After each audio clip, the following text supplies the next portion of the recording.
પપ્પા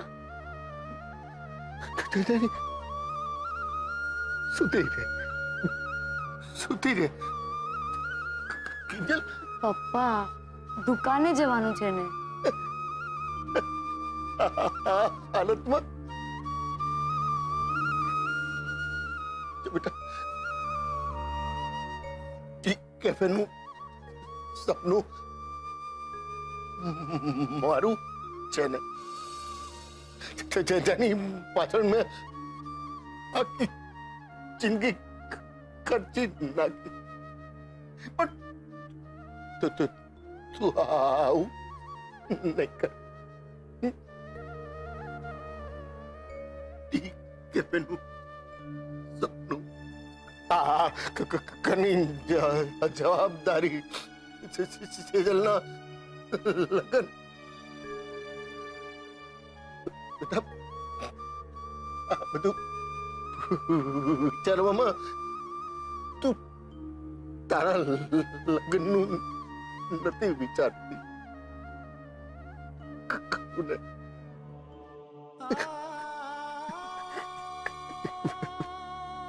બેટા હું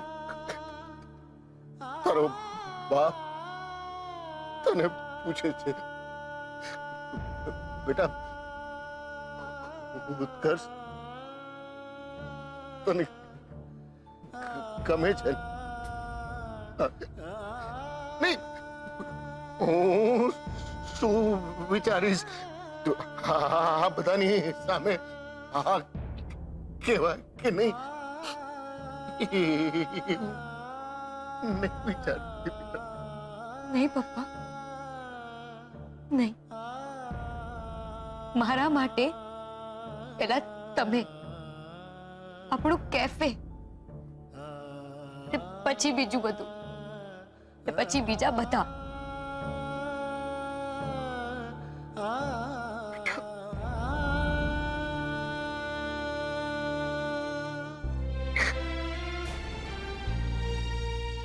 સાચું કે છે ને હું શું કામ ખોટું બોલું પપ્પા હું શું કામ ખોટું બોલું મેં ઉત્કર્ષને હંમેશા મારો ફ્રેન્ડ માનેલો બેસ્ટ ફ્રેન્ડ બીજું કઈ ને પપ્પા મેં પેલી ડાયરીમાં પણ એમ જ લખ્યું હતું કહો તો ડાયરી બતાવું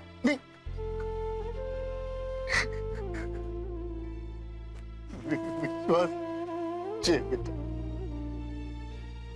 તો પપ્પા એ પણ વિશ્વાસ રાખજો કે હું ક્યારેય તમારી મરજી વગર કે આશીર્વાદ વગર લગ્ન નહીં કરું ક્યારેય જાતે જાતે નહીં કરું ક્યારેય નહીં કરું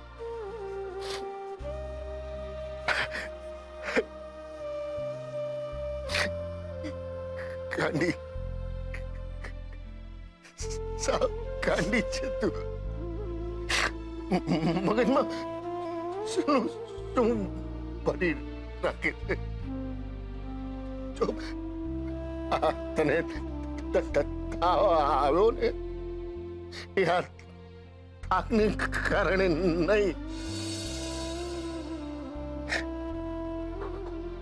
ઉત્કર્ષ સાથેની તારી મિત્રતા તૂટી ગઈ એને કારણે બેટા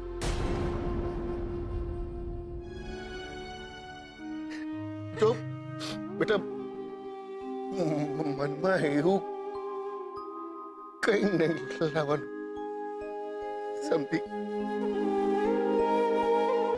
એ આ શું છે 6000 નું બિલ ઓલી 5 સ્ટાર હોટેલ માંથી જે ચા મંગાવી હતી ને એનું છે એ તને ચૂનો લગાવવા હું જ મળ્યો કે એ 5000 નું બિલ હતું સમજી તે 5000 નું ઓરિજિનલ બિલ તારી બેનના ઓલા રાંઝાના હાથે લાગી ગયું હતું ભૂલી ગયો ડફોડ આ ડુપ્લિકેટ કઢાયું છે 1000 એક્સ્ટ્રા આપીને મેં ચૂકવ્યા છે ચાલ રોકડા કાઢ પૈસા પૈસા પૈસા બધા પૈસા જ માંગે છે ત્યાં બાબુ મારા ઘરે આવીને નાટક કરી ગયો ને તું પૈસા દે ને ત્યાં મારો બાપો 1500 આપ 15000 આપ અરે આટલા બધા પૈસા લાવું ક્યાંથી બેંક લૂંટું તો કઈ થાય આ સારી વાત કરી તે હા પણ પિસ્તોલ સાચી લઈને જજે દિવાળી વાળી નહીં હસી લે, હા તું પણ હસી લે. તને શું ફરક પડે છે? વાટ તો મારી લાગી ગઈ છે. પેલી કિંજલે શું ડેરિંગ કરીને બતાવ્યું છે. બધાની સામે ઓલો ઉત્કર્ષને લાફો મારી દીધો. બોલ. શું શું કહ્યું? હીરે ના રાંઝાને લાફો મારી દીધો? હા, ઓલો રાંઝા લવ લેટર લઈને આવેલો અને લેટર બાના હાથમાં આવી ગયું ને બા થોડી પછી છોડે. હા, આખરે છે તો એ લાઉડ સ્પીકર જ ને. પરાડ્યો છે મોટેથી. પણ પછી શું થયું? ઈલું ઈલું કન્ફર્મ થયું કે નહીં? ક્યાંથી? બાને એમ કિંજલ ગમે એટલા બહાના કરીને છે ને આ કાગળ ખોટો છે એમ સાબિત કરી દેશે અને બચાવી લેશે એના રાંઝાને. પણ ના, ઓલી કિંજલે તો બધાની સામે લાફો મારી દીધો ને કહી દીધું ગેટ આઉટ. શું વાત કરે છે? હિંમત છે હા બસ છોકરીમાં. અરે એની હિંમતને કારણે તો મારી વાટ લાગી છે યાર. ખુશ્બુ, ઓલી કિંજલ નામની બલાનું તું કંઈક કર, કંઈક કર ખુશ્બુ, કંઈક કર. હવે આનું શું કરવું મને કઈ સમજાતું નથી. એ ભાઈ ઉત્કર્ષ, ચાલ ચાલ ઉભો થા, આપણે જવાના. ક્યાં શું? આખી જિંદગી આ રૂમમાં ભરા રહેવાનો વિચાર છે તારો? નહીં ને? ચાલ સેજલે મળવા જવાના.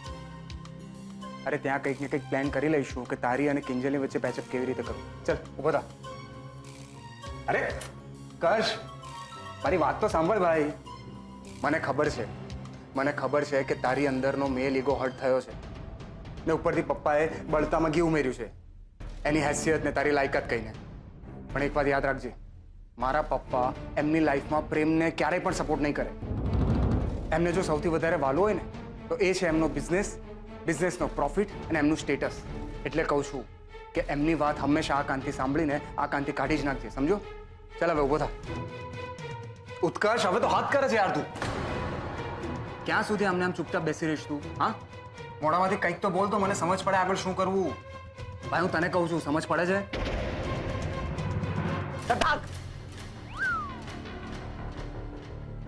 તે શું કર્યું કિંજલ? તને કઈ ખબર પડે? મેં તારા માટે શું શું નથી કર્યું ને તેના બદલે મને શું આપ્યું? એક થપ્પડ?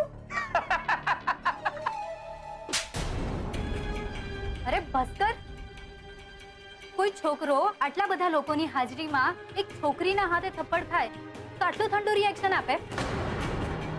अरे इन्हीं अंदर ना एंग्री यंग मैन जागी जाए जेम के इस थप्पड़ की गूंज तुम्हें सुनाई दी, अब इस गूंज की गूंज तुम्हें पूरी जिंदगी सुनाई देगी दादा ठाकुर. આવ્યું ફિલ્મી દાદા ઠાકોર. હું ફિલ્મી? તારો આખું ખાનદાન ડ્રામા કંપની છે એ કઈ નહીં અને હું ફિલ્મી. આજ તો કઈ થયું છે સાંભળ્યું નથી ને તો શરૂ થઈ જાય કે થપ્પડ સે ડર નહીં લગતા સાહબ, प्यार से लगता है. મને તારા આ બધા ડાયલોગો. એ ચૂપ કર. આ બધા ડાયલોગ હું એમને ટાઈમ પાસ માટે નથી મારતી, એમાંથી મને આઈડિયા મળે છે. તે જ કીધું ને કંઈક કર આ કિંજલને હટાવવા માટે, તો એ જ સમજાવી રહી છું. શું? એ કે જઈને ઓલા રાંઝાનો રૂમાલ બની જા. રૂમાલ? અરે રૂમાલ શું, ટુવાલ પણ બનવું પડે ડોબા. લોહા ગરમ હે. એના મનમાં કિંજલ માટે ગુસ્સો છે. તે સાંભળ્યું નથી? ઘવાયેલો વાઘ અને પ્રેમમાં રિજેક્ટ થયેલો આશિક બંને બહુ ખતરનાક હોય છે. તો જા એનો જઈને રૂમાલ બની જા. સમજી ગયો, તારો આખો પ્લાન સમજી ગયો. દુશ્મન કા દુશ્મન અપના દોસ્ત. એ ભાઈ હું તારો દુશ્મન નથી કે આવી રીતે જોઈ છે. પાછી કિંજલ સાથે દોસ્તી કરવી છે ને, પેચઅપ કરવું છે ને તારે. તને લાગે છે કે આ પોસિબલ છે? અરે ભાઈ કોશિશ કરવામાં વાંધો શું છે? હા, ને એમ પણ પોસ્ટર પ્રકરણ વખતે જ્યારે તારો કોઈ વાંક નતો ત્યારે પણ તે સેજલના ઘરે જઈને પપ્પાજીની માફી માંગેલી ને. બસ તો પછી આ વખતે તો ક્યાંક ને ક્યાંક તારી ભૂલ છે, તને પણ ખબર છે, તો પછી જવામાં વાંધો શું છે? વાંધો એ છે કે જો હું મોહન અંકલની અને કિંજલની માફી માંગુ ને તો કિંજલને પણ મારી માફી માંગવી પડશે, કારણ કે એને મને જાહેરમાં લાફો માર્યો છે. એ ના, આ નહીં થાય બોસ. ને ઉત્કર્ષ, હું તને એલર્ટ કરું છું કે પપ્પાની વાતમાં તણાઈ જવાની જરૂર નથી. હું માસુ અંકલની વાતમાં આવીને આ બધું નથી બોલી રહ્યો રૂપેશ. કિંજલે જે બાલિશ વર્તન કર્યું છે એનો વિરોધ કરી રહ્યો છું. એને પણ તો ખબર પડવી જોઈએ કે પ્રેમના પ્રસ્તાવને શાંતિથી પણ રિજેક્ટ કરી શકાય. અરે પ્રેમથી એને હું તાપીનગરની રાણી કહું છું, એનો અર્થ એ થોડો છે કે એ સદા તલવાર લઈને ઊભી રહે. ઠીક છે, બસ હું ટ્રાય કરીશ કે કિંજલ પણ તને સોરી કહે. પણ તું મને એક વાત કહે, પ્રેમનો ત્રીજો સ્તંભ જે હતો અન્ડરસ્ટેન્ડિંગનો, એ તારા તરફથી ક્યાં છે? હા, સામેવાળી વ્યક્તિનો વિશ્વાસ. કોઈ ગમે તેટલી કોશિશ કરે તમારી વચ્ચે મિસઅન્ડરસ્ટેન્ડિંગ ઊભી કરવાનો, પણ તમારો વિશ્વાસ અડગ રહેવો જોઈએ. તો પછી માફી માંગવાની જરૂર શું છે? મને લાગે છે કે કિંજલનો પ્રેમ ચેક કરતા પહેલા તારે તારી ફિલિંગ્સ માપવાની જરૂર છે. બાકી માફીનું શું છે એ તો મળી જશે.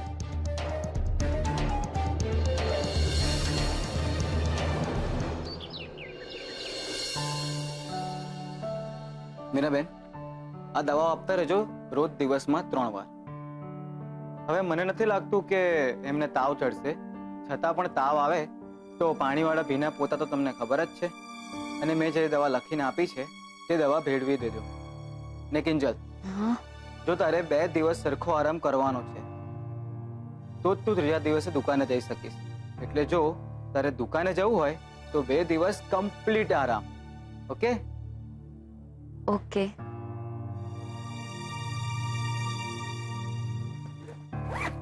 ડોક્ટર સાહેબ, હું મૂકી જાઉં. ના ના ના મીરાબેન, તમે શાંતિથી કિંજલ સાથે બેસો, હું જતો રહીશ. સાંભળ્યું ને કિંજલ, ડોક્ટરે શું કહ્યું તે? કમ્પ્લીટ આરામ. એટલે શારીરિક પણ અને માનસિક પણ. અને આ બિલકુલ ચલાવવાનું નથી, સમજી? અને તને ખબર છે તારા પપ્પાને તારી કેટલી બધી ચિંતા થઈ ગઈ હતી તે? સારું, આ ચલાવવાનું બંધ. પણ મમ્મી, તું મને કહે ને, શું મેં સાચે જ ભૂલ કરી છે? મારે ઉત્કર્ષની માફી માંગવી જોઈએ? એમાં એવું છે ને બેટા કે જે છોકરી મનની પવિત્ર હોય એની સાથે આવું કંઈ પણ થાય ને ત્યારે એ ડરી જાય અને સમજી ના શકે કે શું કરવું. ત્યારે લાફો મારવા જેવું પગલું કદાચ ભરાઈ જાય. અને સામે છોકરાઓનું પણ એવું જ હોય છે, એ લોકો ના સ્વીકારી નથી શકતા. એટલે ઘણીવાર છોકરીઓને ઉપાડી જાય છે કે પછી એના મોઢા પર તેજાબ નાખી દે છે. ના ના મમ્મી, ઉત્કર્ષ એવું નથી. હું જાણું છું બેટા, તો તું પણ ક્યાં લાફો મારી દેવી છે? તો તું જ કહે ને મમ્મી, મારે શું કરવું જોઈએ? મને શું કામ પૂછે છે? તે ગીતાજી વાંચ્યા છે ને? ગીતાજીમાં શું લખ્યું છે તને યાદ છે? તે તારા પપ્પાને શું કહ્યું હતું? કે સ્થિત પ્રજ્ઞ બનો, પરિસ્થિતિને ત્રીજી વ્યક્તિ તરીકે જુઓ. અને જ્યારે આપણને એવું લાગે કે આપણી ભૂલ છે તો માફી માંગવા માટે તૈયાર રહો. અને જ્યારે એવું લાગે કે ના, મારી ભૂલ નથી, તો સામે મોરચે લડવા તૈયાર થઈ જાઓ. પણ હા, હવે પાછી ગીતાજી વાંચવા ના બેસી જતી. ડોક્ટરે શું કહ્યું છે? કમ્પ્લીટ આરામ. તો ચલો ચલો ચલો, હવે કમ્પ્લીટ આરામ. તો હવે આંખો બંધ, મગજ બંધ અને વિચારવાનું તો સાવ બંધ. મીરા ભાભી, અંદર આવો કે? અરે સરોજ, તું આવ ને. આવ આવ, તારે કઈ પૂછવાનું હોય આવ ને, બેસ. ભાભી, કિંજલને હવે કેમ છે? બજારેથી આવતી હતી ત્યારે દુકાને કિંજલને ના જોઈ. ગુલાબને પૂછ્યું તો એણે કહ્યું એને તાવ આવે છે. તાવ તો બસ કહેવાનું છે, બાકી આ બધું વિશ્વાસઘાત થયાનું દુઃખ છે. હું સમજી શકું છું ભાભી, જ્યારે આપણે કોઈને પોતાના માન્યા હોય અને એ જ આપણી સાથે દગો કરે, જુઠ્ઠું બોલે, ત્યારે દુઃખ તો થાય જ. અને એટલે જ ભાભી હું તમને કહેવા આવી છું, ચેત તો નર સદા સુખી. એટલે તું શું કહેવા માંગે છે? હું કઈ સમજી નહીં. ભાભી, હું તમને સમજાવું એ પહેલા મને એ કહો કે બા ક્યાં છે? બા, એ તો આપણા પેલા રવજીભાઈની બેન મૃદુલા છે ને, એની દીકરીનું નક્કી થયું છે તો એમના ઘરે ગયા છે. પણ કેમ? કેમ છું ભાભી? નાટક, ભવાડો ને હોબાળા, આ 3 શબ્દો તો બાના ગમતા છે ને, એટલે તમે સમજી જાઓ ને બધું. અને એનું સેમ્પલ તમે જોઈ લીધું ને જયા પાર્વતીના ઉજવણામાં. ભાભી બા પર ભરોસો કરવા જેવો નથી. અને એમનો અહીંયા તમારા ઘરે આવીને રહેવાનો આશય પણ કંઈક જુદો જ છે. શું? અરે વાહ,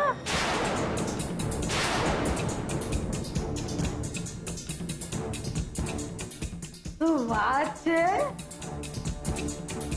દેરાણી જેઠાણી બે જોડીઓ ભેગી થઈ અને મારું વાટવા બેઠી છે ને કાંઈ? ના એટલે અત્યારે તો ઊભી જ છે કા. શું થયું? બે જણીઓનો મોઢાનો રંગ કાં ઉડી ગયો? આ ડોહી ભૂલમાં સાચું બોલી ગઈ એટલે? ના ના બા, એવું કંઈ નથી. ઉલટાનું સરોજને તમારી બહુ યાદ આવી રહી હતી, એટલે ખાસ અહીંયા તમને મળવા માટે જ આવી છે. ઓ વારી જાઓ મારા તો ઉગડી ગયા લે. તે સરોજો મારા દર્શન થઈ ગયા. તો ઉપડો, સાંજે રાઘવ ને જમવામાં છે ને ઠામડા નથી ખવડાવવાના, પડી સમજ? અને મીરા બહુ સગાઈમાં હંધુય હારું હતું, ટોપના પેટનું હો, પણ ચા નહીં, સમજાયું? હા બા, હમણાં જ તમારા માટે ચા બનાવીને લઈ આવું. જાઓ અને મસાલો જરાક આમ ચોડિયા તો નાખજો, આદુ બાદુ નાખજો. એટલે પીતા પીતા હું તમને ચોડિયાથી વાત કરું. જાઓ સીધા આવો જલ્દી.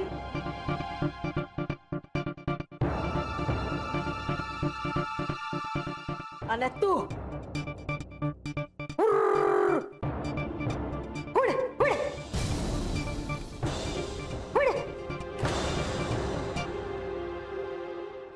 ઢોર જેવી છે, ઢોરની ભાષા જ સમજે છે. બોલો. અરે રે ભવાની, તું નો હોત તો આ બધાનું હું થાત.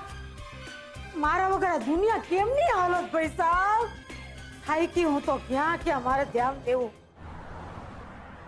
ભાવનગરથી ટાઇલ્સ મંગાવવાનો ફાયદો 5 લાખ રૂપિયા થયો છે. હવે આ 5 લાખ રૂપિયાને આપણે જો રાજકોટ વાળા પ્રોજેક્ટમાં ઇન્વેસ્ટ કરી દઈએ ને તો 10 બિલ્ડિંગના ટેરેસ ઉપર ટાઇલ્સ ટુકડા લગાવીને કામ આગળ કરી શકાય છે.